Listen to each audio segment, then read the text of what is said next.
Greetings, everyone. This is the first edition of Content Evolution New World for 2025. Kevin Clark here with Mike McGuire on the West Coast. Mike, keep your citizens of California uh, healthy and safe as Yep. Los Angeles burns. And I might just spend a moment just there's a lot of stuff closed today because it's President Carter's memorial service, right, today. And just say a word that, like any president who dies, we thank him for his service to the country. He, Yeah. Good man.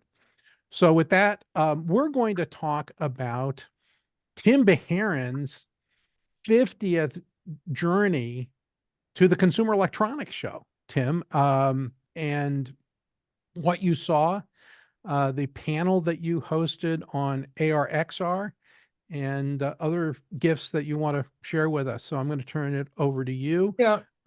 What a remarkable statement, right? That you've been doing this 50 times in a row. Yeah, I mean, is that does that exceed the length of your marriage, or which one is longer? Oh yeah, no, Yeah. I started going, let me think about this. No. My I got married in 71 and my first show was 76, I believe. All right. So you've got your priorities straight then. So Bonnie appreciates you, spending more time with her. Go ahead. It's yours. Well, to the show, as you know, is a monstrosity. And there are things going on everywhere. And there were about when they finish the audit, they think they're going to have a little over 140,000 who are there. 2 million square feet of exhibit space. And I'll talk a little bit about some of the key things I got to see.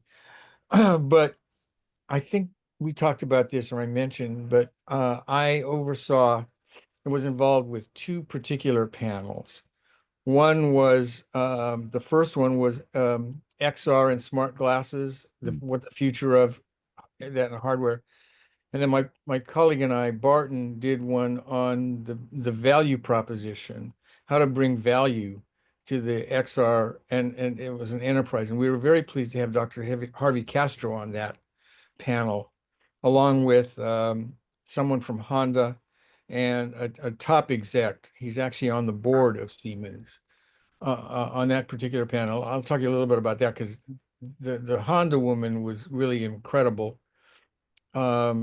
And Dr. Castro had some amazing contribution based on his experiences and, things that are important for the medical. But let me start with my session. My session was focused really on the future of XR headsets and smart glasses.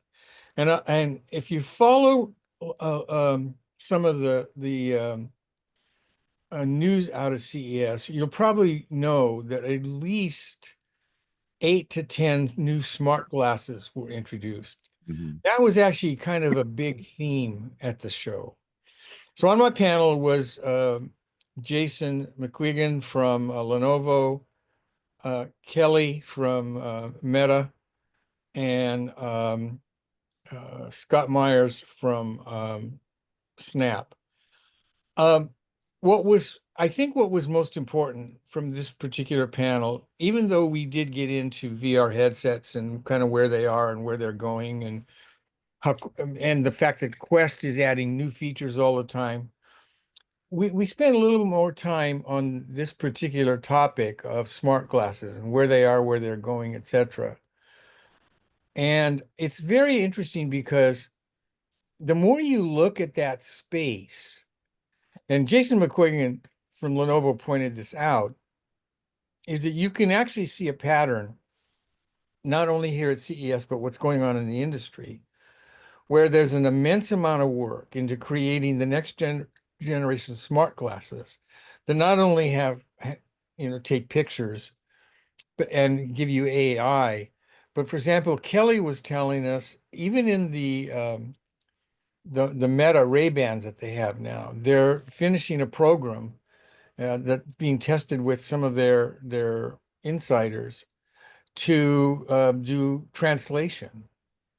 And Mhm. what's going to happen is, and this was an interesting concept that was kind of floated, but in a way, your glasses could be your PC in the future.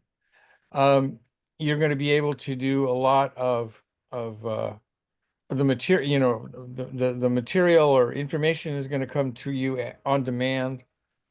The optics are a bigger problem. I saw one particular product that from a company called Realities, who has a really interesting, they're from China and that have a really good set of glasses.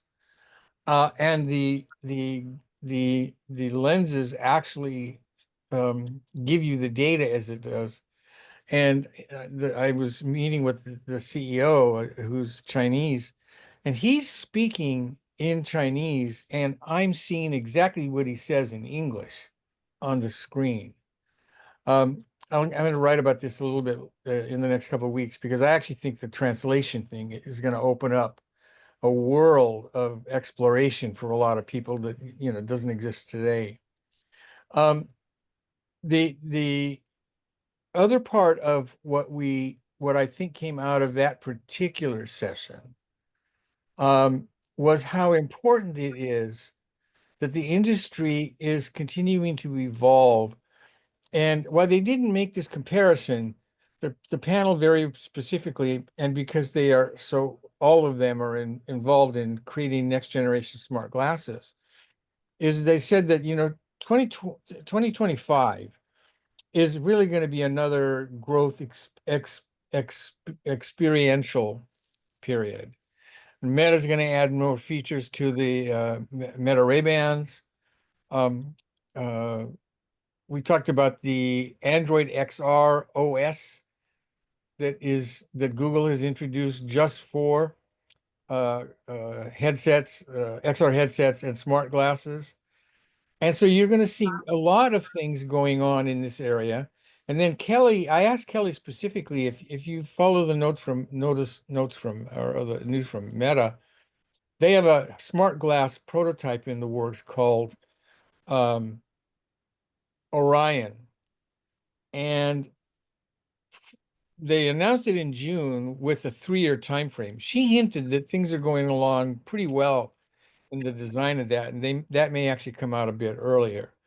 But the way that they've talked about Orion, it almost is kind of the best of the breed of what'll be the next generation glasses.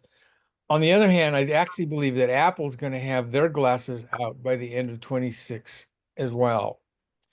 And then you're going to have the first generation of glasses that have the Android XR software in it.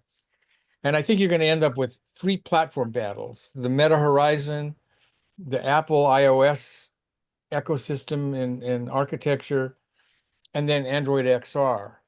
And, believe it or not, you can actually kind of see a replication of the way the industry developed in the PC side, and the glasses being the next generation of this.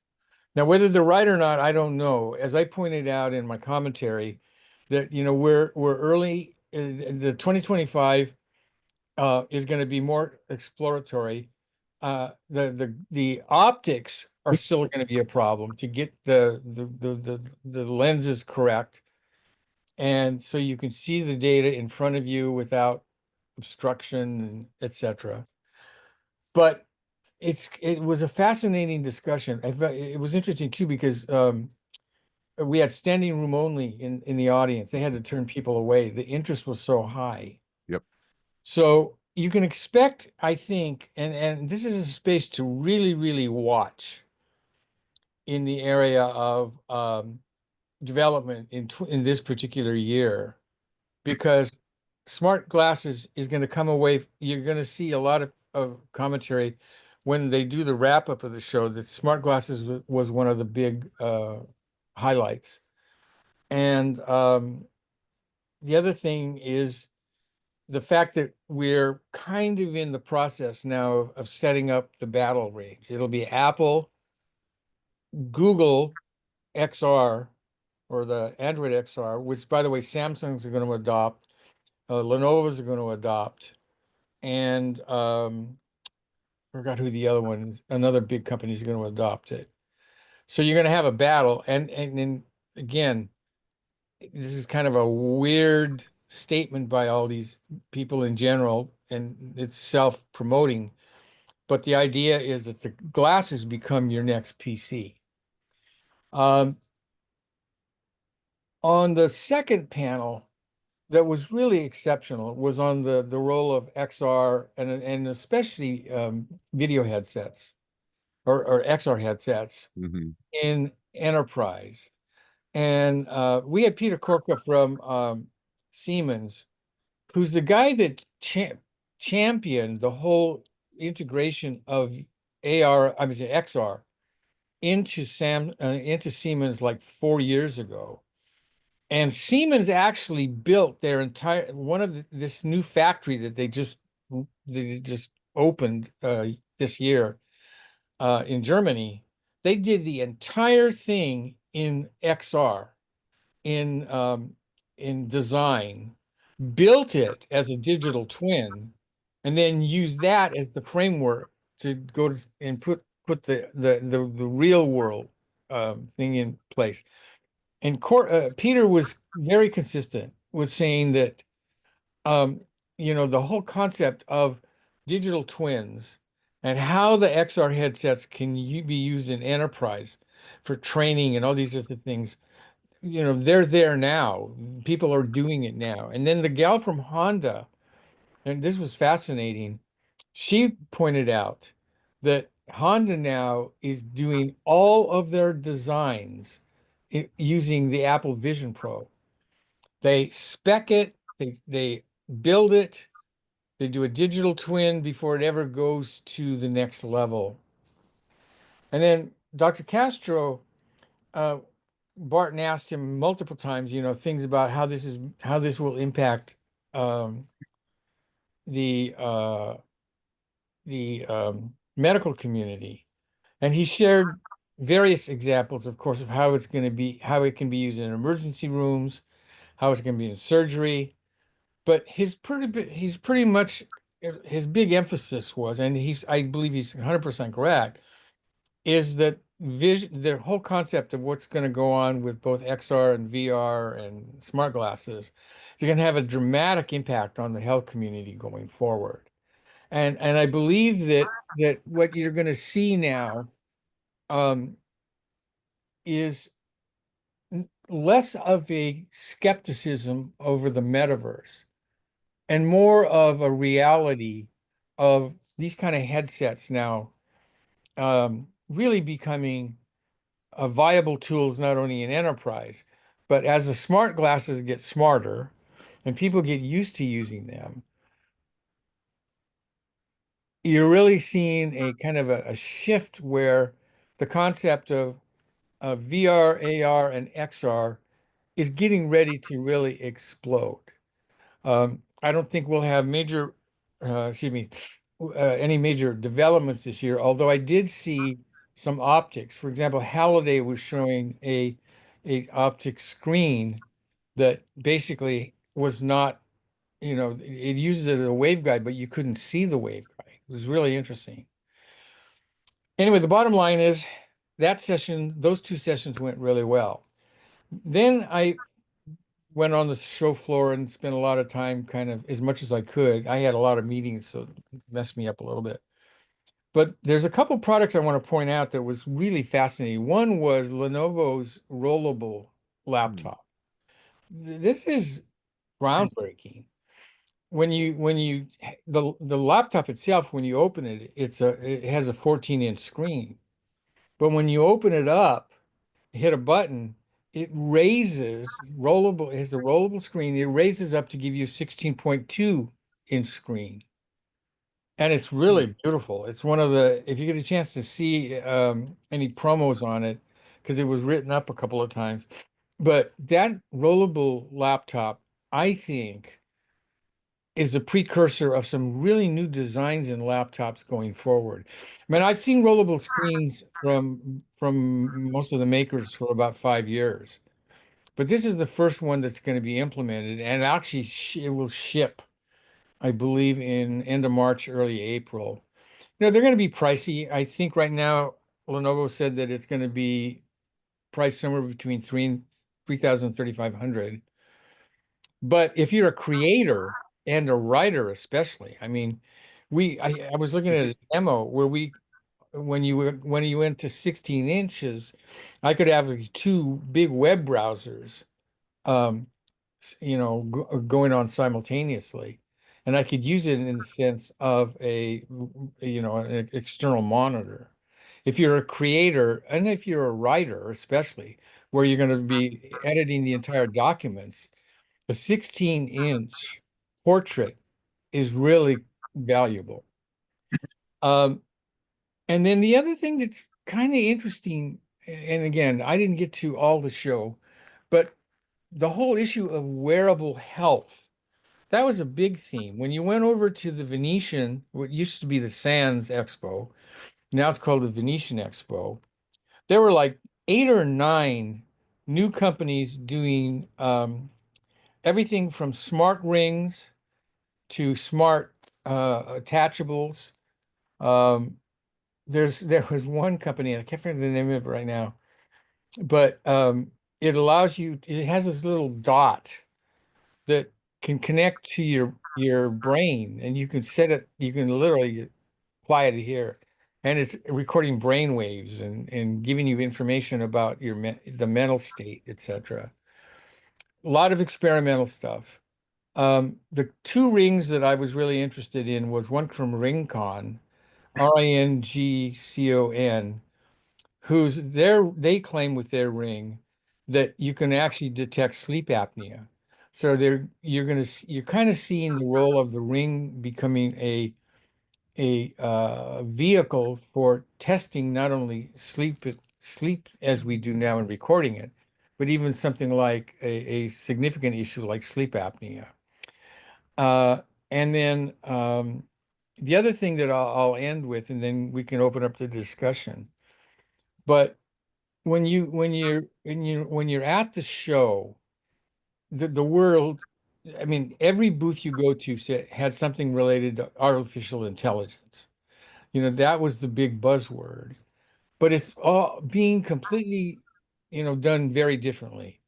And if you're going to say in the AI field that there was one specifically big announcement, it was probably from NVIDIA, where NVIDIA announced what's called Project Digital, Digit, excuse me, which is a $3,000 NVIDIA desktop that would allow you Mm-hmm. to, uh, you know, take a dedicated amount of data and Mm-hmm. test it and work with it. So, for example, if a company, in fact, I'm dealing with a company right now who has hundreds of millions of uh, of data that needs to be inferenced. Um, but the cost to taking it over to a big engine, let's say, is pretty expensive at the moment. The idea if they could take their private information, put it on this desktop and use it to do the inferencing was a big deal. So that got a lot of news. And then of course the one thing that I'm not thrilled about is Jensen made a statement at the investors conference on the same day where he said that quantum computers are 15 to 20 years out, and all the quantum stocks took a dive. Mm-hmm. Anyway, with that, Kevin, I'll open it up, leave it there. Okay, fantastic. I think that it was a very rich um, discussion. I mean, the lots of comments in chat. Let me. I don't see any hands up, so I'm going to call on some people. Ben, you usually have an opinion. No, you say you have no opinion, all right? But yes, I know you do. So chime in, get us kicked off with what you're observing.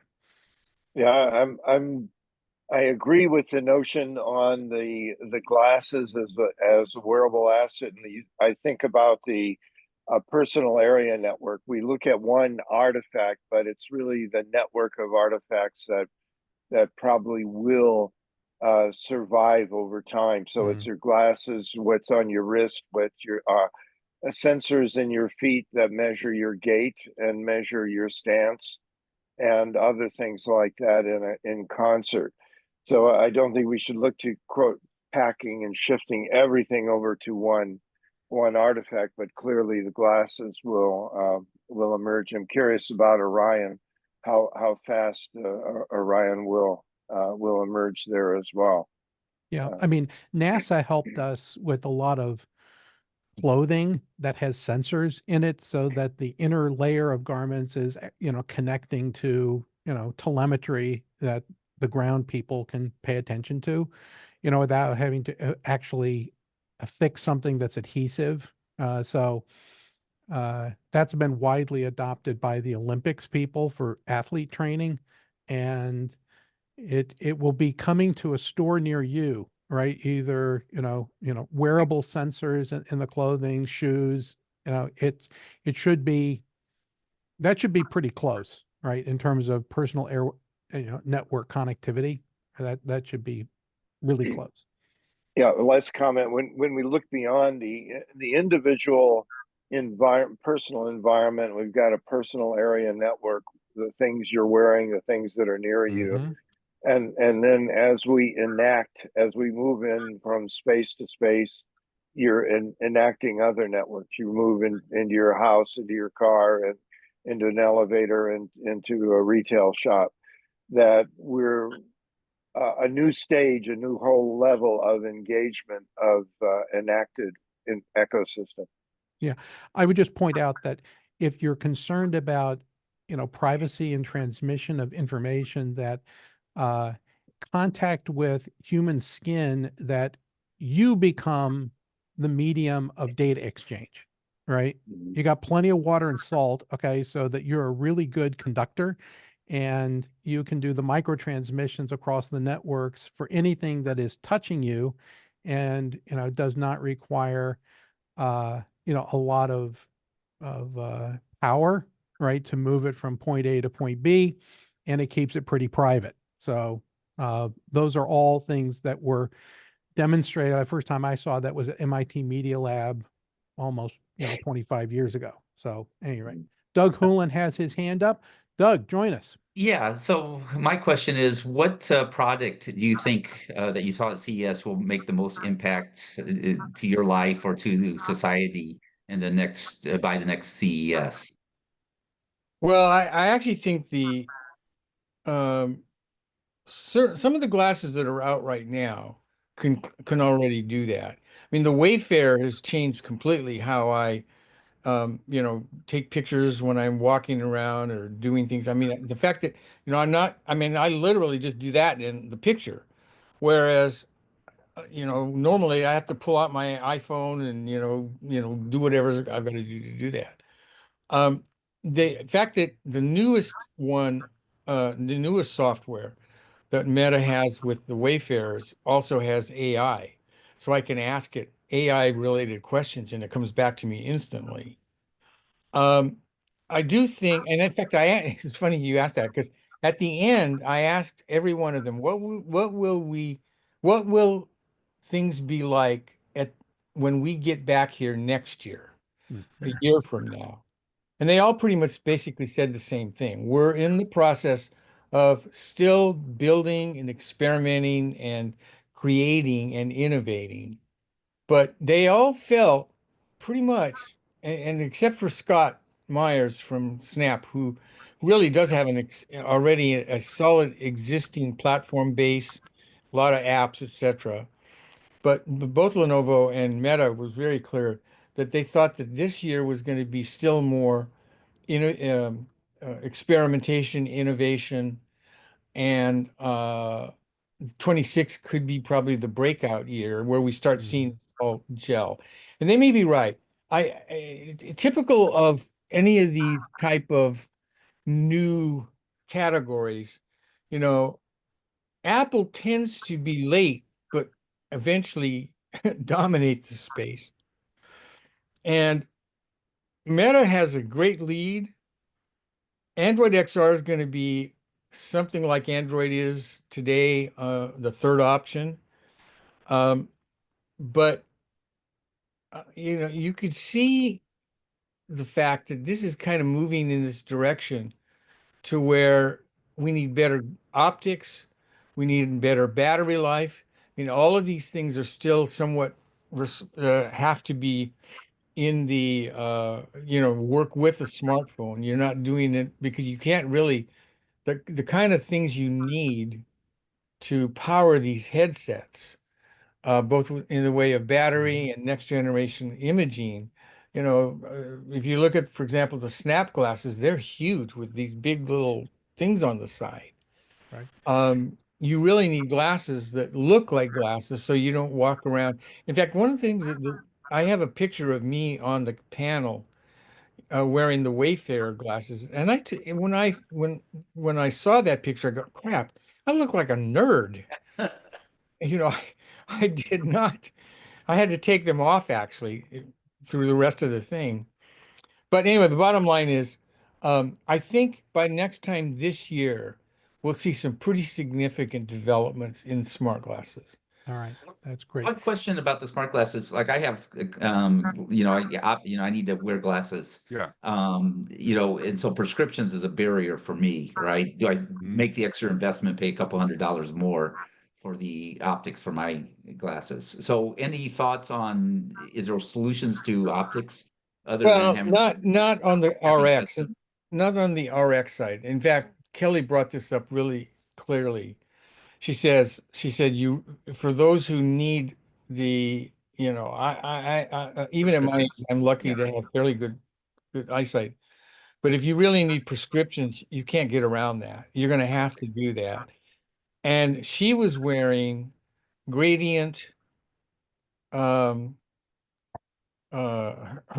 she had Yeah, gradient, yeah. um, lenses. They react to light. Multifocal? Yeah. Yeah, and multifocal as well. So you can do it, but you're right. You're going to have an extra expense if you're going to do if you have glasses, you're going to need something separately. You need By to the have way, custom. Yeah. If you, Corning is doing, primary research in this area that Yeah. has not manifest yet. They're one of the major routes to market for, the lenses in prescription glasses. So, there's more to come from areas that we haven't actually seen that are, Would key players in the supply chain, right? Kevin, And their wouldn't that routes to market are much more ubiquitous. So stay tuned. Before we go a little any further, I just wanted to welcome some new people who are on the call today.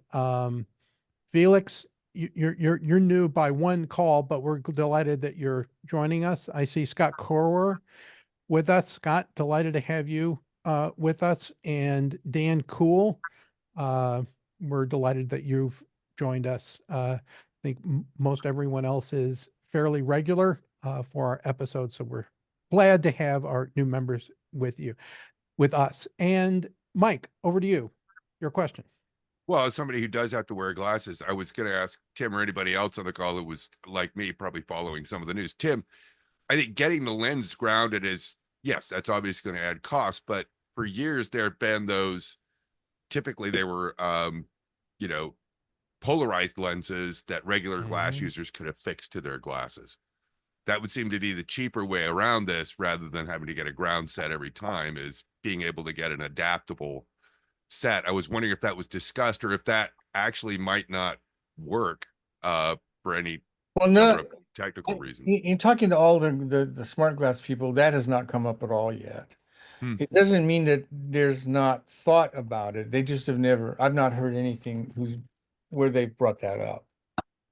Maybe I should get somebody to work on that. There you go. All right. So Mark Prinsky had his hand up before. Mark, you have a question? Thanks. Yes, I do. And thanks, Tim. This is always wonderful when you bring us your perspective on this stuff. You mentioned the glasses replacing the PC. I'm wondering about glasses replacing the phone because the phone is what everybody, all the young people, everybody does. There are a lot of issues with the phone, like staring at the screen that people don't know. And glasses are now a fashion item, so that they can be designed and they're great. Kids love them, and maybe everybody will start wearing glasses. But it also brings, if everybody is reading their glasses as they walk, infrastructure issues. Do we have to change the streets? Do we have to change the signs? Do we have to change how things work and how people can walk and how people can can get around?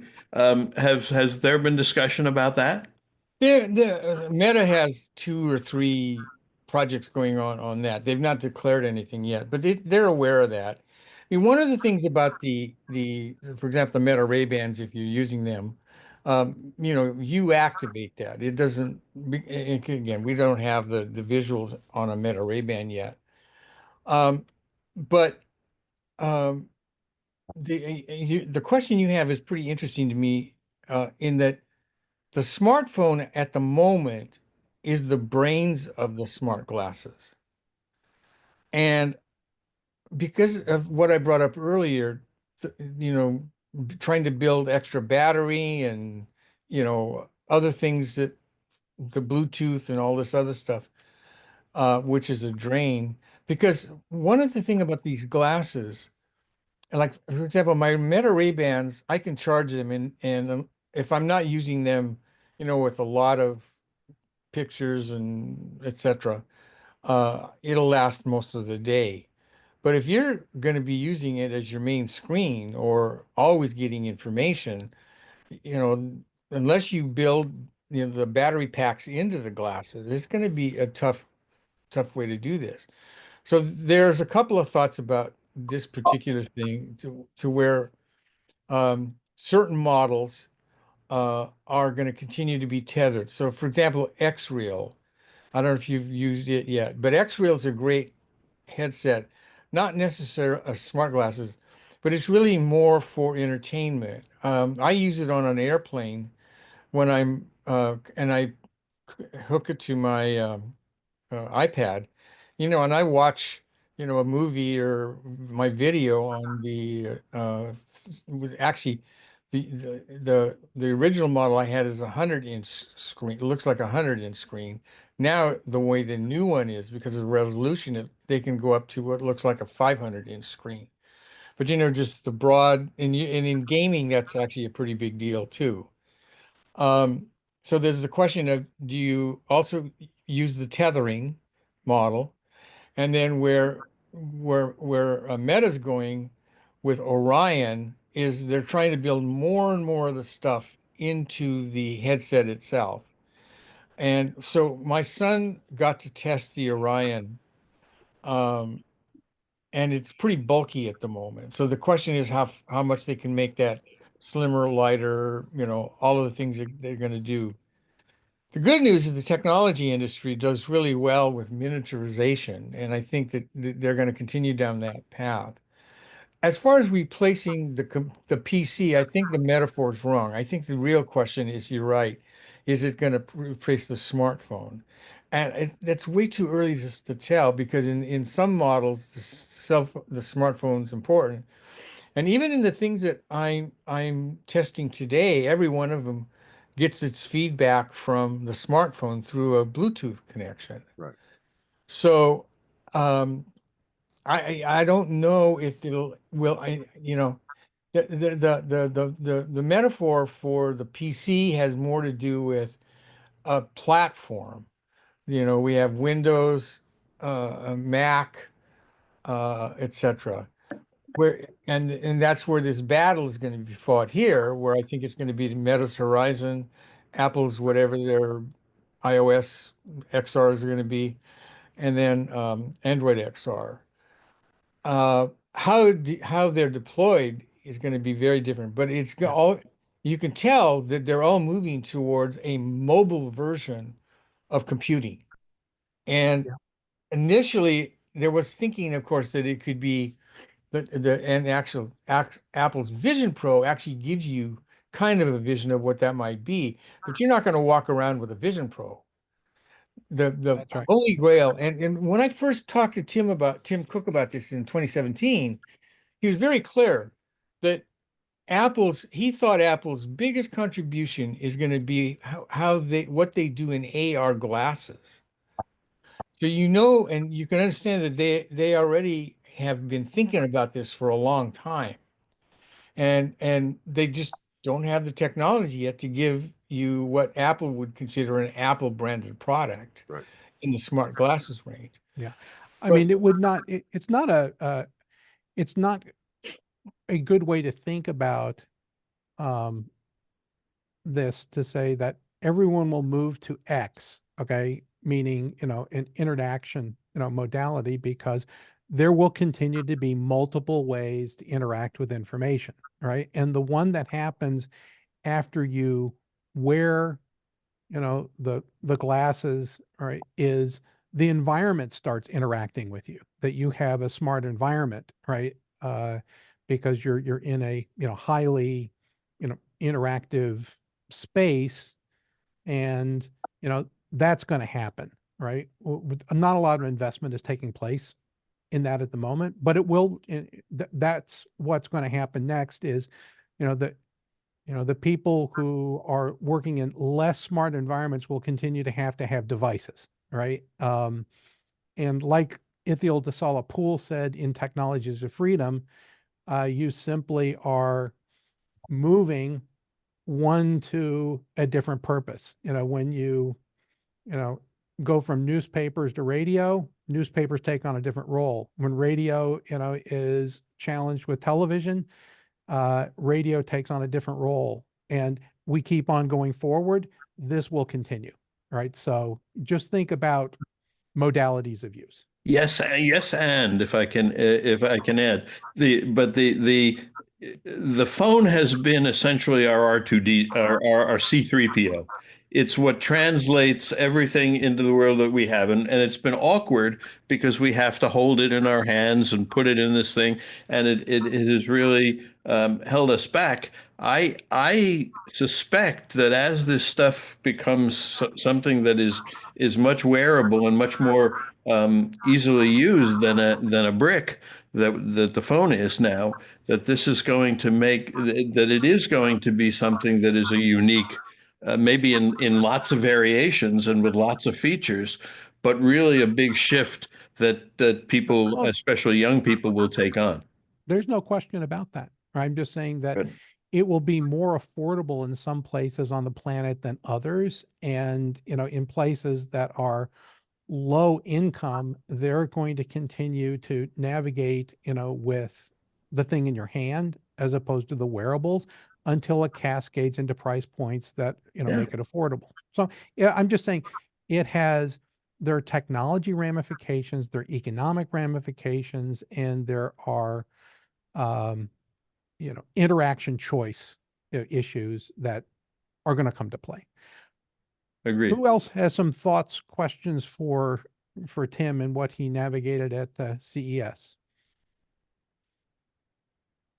I'm Bruce Parks. Glad to have you with us. You're stroking your chin.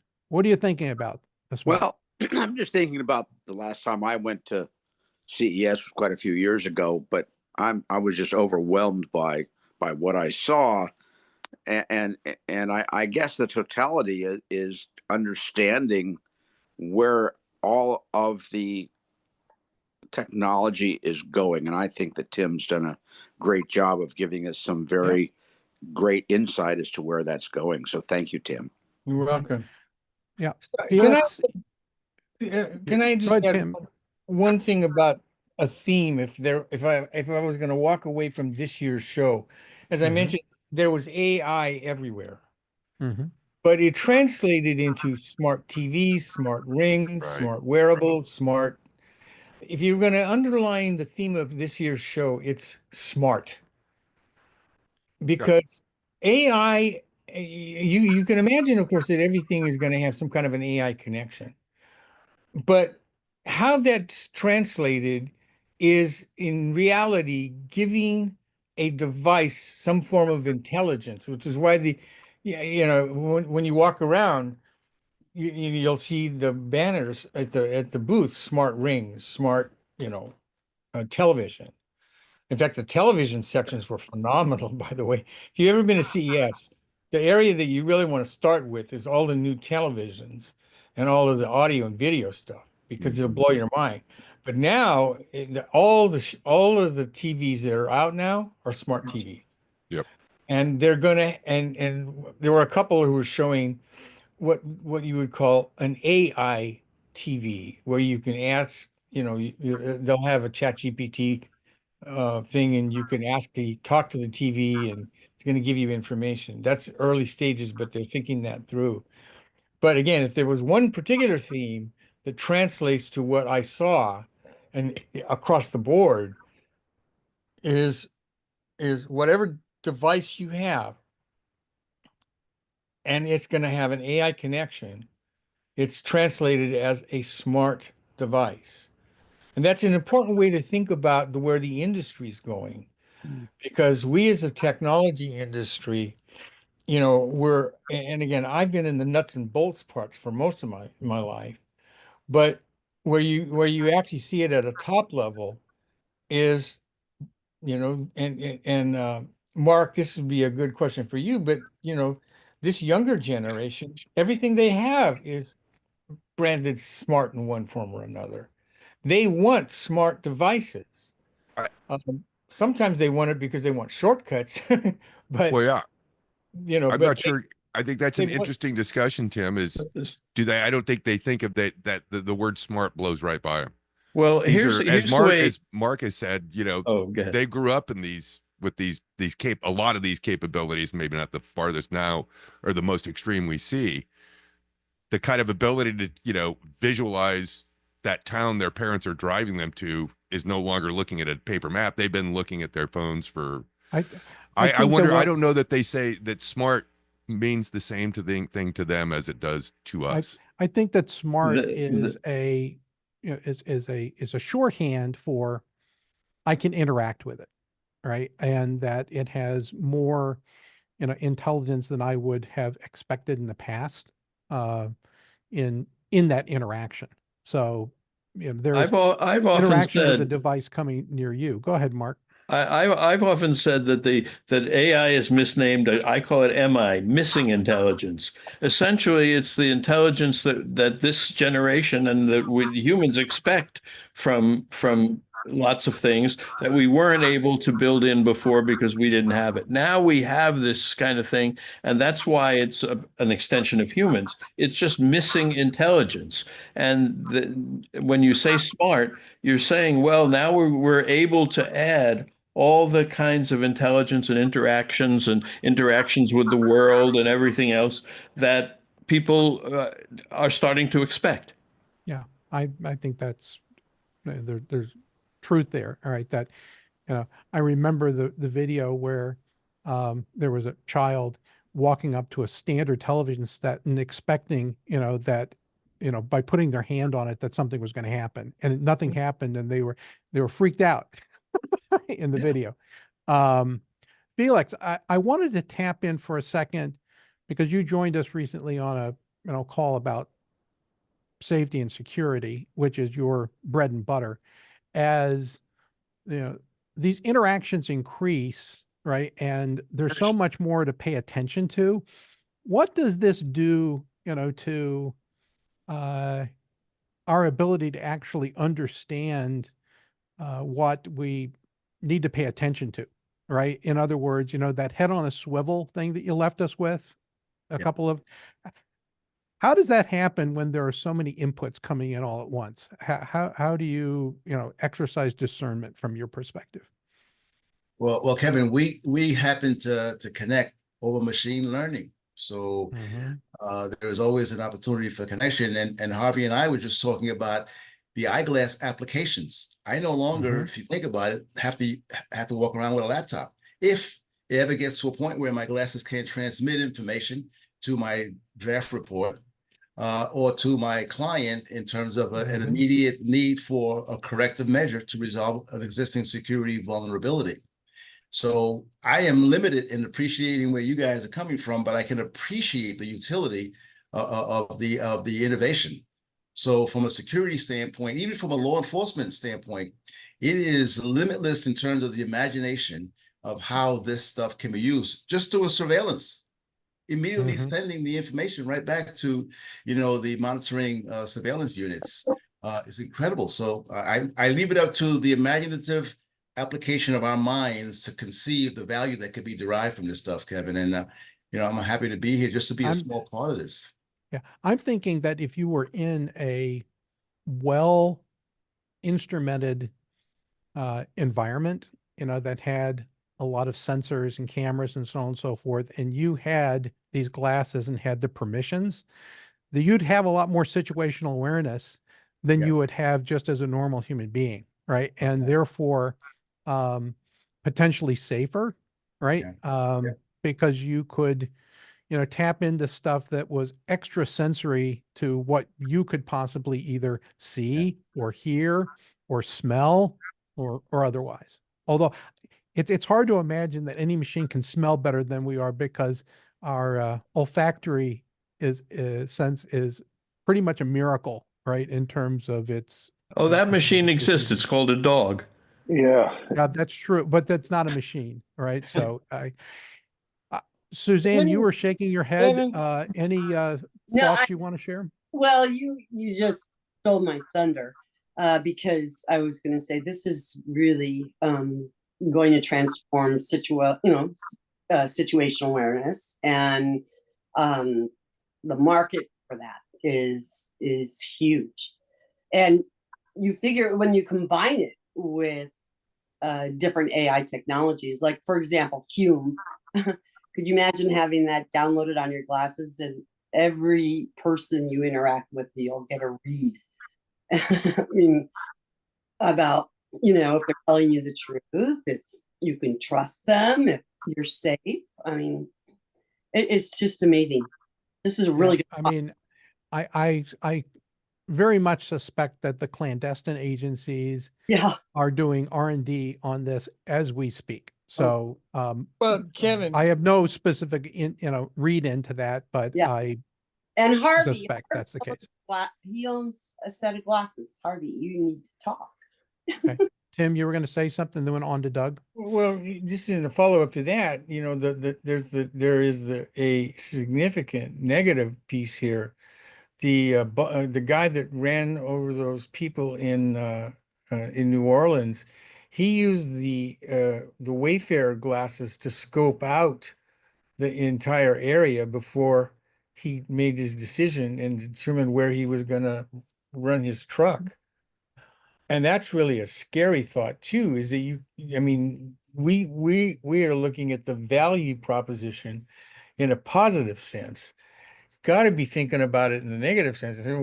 Before I did the panel, someone asked me, are you going to ask the Meta gal about this, the Ray-Bans being used, for surveillance? And I said, no, I don't think I'll do it at the panel. But there's another side to it, and Yeah, I what mean, Suzanne just said is a kind of an interesting perspective. yeah, the Cybertruck explosion in Vegas, they have, clearly said, hey, the person used AI to figure out how to, concoct the, explosion of the back of the truck. What they didn't realize was how good the truck was as a, side to side in terms of how much metal there was. It just went up and didn't go out. Very, very interesting. What happened there, Doug?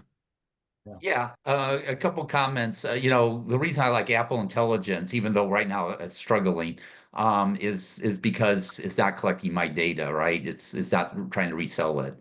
There's this adage about, if you're not, if what is it? Yeah, just like the pig on the farm is not the customer when the farmer feeds the pig. When you're not using AI smartphone, whatever, if you're not paying for something, you're not the customer. I did see like the smart TVs. They get as much revenue. Vizio gets as much revenue, almost as much revenue from the data collection as they are from the hardware sales. From the profits. So again, that it'd be so. I guess my question to you, Tim, is was that discussed? And that's why personally I'm still waiting for Apple Intelligence, specifically because of that issue. The other thing is I put in the chat, and to the point about the New Orleans a truck. It'd be like right now, even in level 2 technology, like my vehicle will stop before it hits something. So I think if it's looking like you're going to hit 10 people, you need to, any level 2 technology should be hitting the brakes. In fact, right now, the NHTS, National Highway Traffic Safety Administration, is having a regulation that by 2029, cars need to be able to stop for pedestrians, even going 65 miles an hour. So, again, it will be, so, if these automakers are not looking at, having this technology to not allow their technology to hit people, once a bad thing happens, everyone's going to be putting these mandates to stop this technology. Well, Yeah, I would add that to what Tim said, that the idea of what is a positive point of view or positive value really depends on your point of view. Because what is positive value for us might not be positive value for China, or might not be positive value for other people. And what is negative value for us also might be positive value for others. So it's very contextual.